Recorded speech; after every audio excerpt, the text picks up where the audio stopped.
हमारा भी फर्जी बिल है।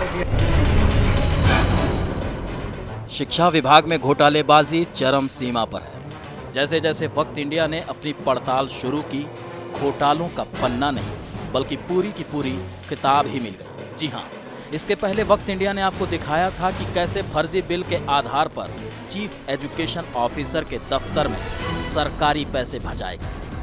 ठीक उसी तरह हमें कुछ बिल इस बार फिर से हाथ लगे। फिर क्या था, हमारी टीम ने इसकी पड़ताल शुरू की। चलिए सबसे पहले आपको ये बिल दिखाते हैं। जरा गौर से देखिए इस बिल को। ये पहला बिल है, देखिए इस बिल को। इस पर लिखा है कि ये bill Ravi sweet shop, main market, Vijaypur का है।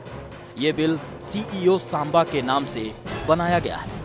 लेकिन जब हमारी टीम ने इस दुकान पर पहुंचकर इस बिल को वेरीफाई किया तो दुकानदार ने साफ मना कर दिया कि ये बिल उसके दुकान का है ही नहीं। आप खुद ही सुन लीजिए।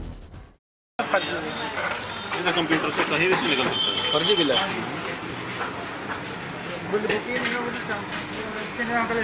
देखो ना, इनकी तो ऊपर पूरा होगा, स्टैंप लगेगी, साइन होंगे, ऐसा कोई ये तो फर्जी बिल है।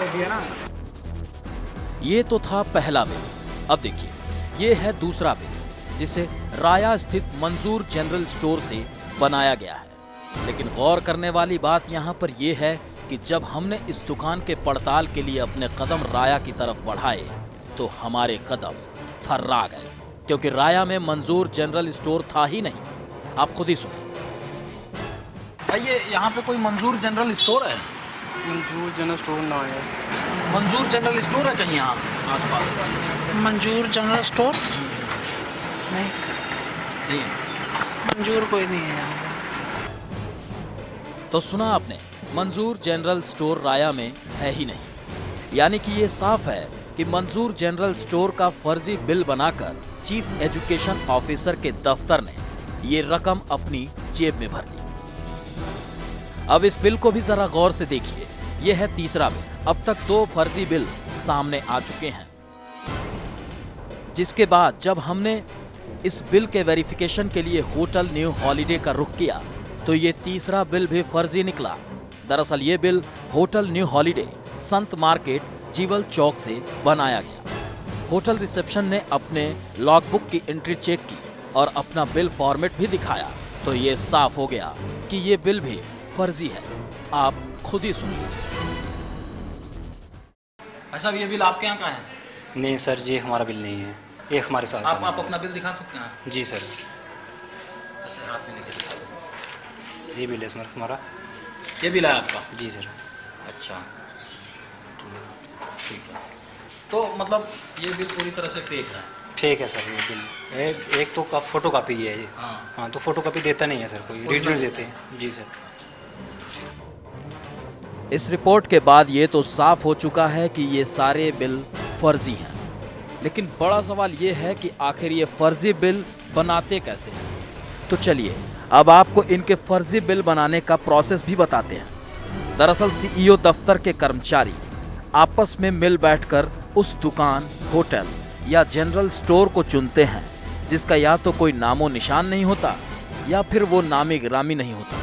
जिसके बाद ये आपस में ही डिसाइड करके कंप्यूटर से एक बिल फॉर्मेट तैयार करते हैं और उसी बिल को भरकर चीफ एजुकेशन ऑफिसर की हामी के बाद हस्ताक्षर के साथ साथ स्टैंप भी मारते हैं और बन जाता है एक बिल जो दिखने में तो असली लगता है, लेकिन जब हमने पड़ताल की तो बिल फर्जी निकला। तो अब यहाँ ये बड़ा सवाल है कि आखिर ये फर्जी बिल के पैसे किसके पास जाते हैं? कोई एक व्यक्ति तो इसे अंजाम नहीं दे सकता। इसे अंजाम देने के लिए तो पूरी की पूरी पलटन ही चाहिए। तो क्या ये समझे कि सिर्फ चीफ एजुकेशन ऑफिसर सांबा का दफ्तर ही नहीं बल्कि पूरा का पूरा महकमा ही सरकारी पैसे डकार रहा है?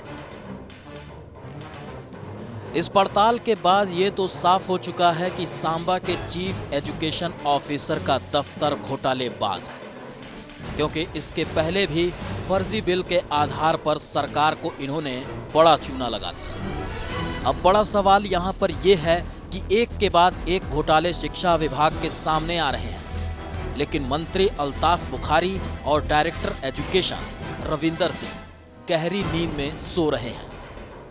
इस पर अभी तक कोई कार्रवाई नहीं की गई और चीफ एजुकेशन ऑफिसर का दफ्तर सांबा से इस घोटालेबाजी को ऑपरेट कर रहा है, जबकि मंत्री जी को इन घोटालों के बारे में हमने सोशल साइट्स के थ्रू जानकारी भी दी थी, लेकिन मंत्री साहब के कान पर जू तक नहीं रेंगी। अब देखना दिलचस्प होगा कि इस मामले में क्या मंत्री की नींद टूटेगी, क्या डायरेक्टर साहब नींद से जागेंगे और करेंगे सीईओ ऑफिस सांबा के खिलाफ कार्रवाई। ब्यूरो रिपोर्ट, वक्त इंडिया।